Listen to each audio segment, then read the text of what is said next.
Hai semuanya, nama saya Rama dan di video kali ini saya akan review Redmi TV Soundbar dengan harga terjangkau namun kualitasnya gak murahan. Video ini wajib banget kalian tonton sampai habis.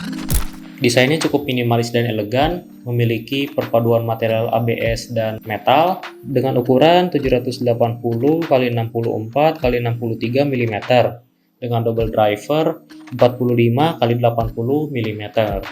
Di dalam kotak, kita dapetin soundbar, tombol SPDIF, buku manual, wall mounting jika mau ditempelin di dinding, dan EU plug adapter, opsional jika tidak ada US socket. Cukup lengkap ya. Nah, dari spesifikasi soundbar ini punya 3 pilihan konektivitas, yaitu Bluetooth 5.0, AUX, dan SPDIF.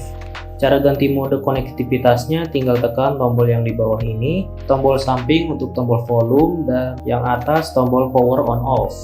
Oke, kali ini kita akan tes suaranya.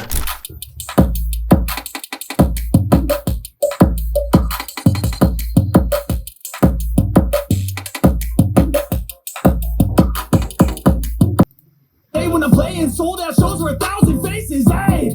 Give me that crown, get in my way, you know, be put down. It ain't your place, so this my town. If I want that shit, then I'll get it right now. I'm losing. So let's give a beat.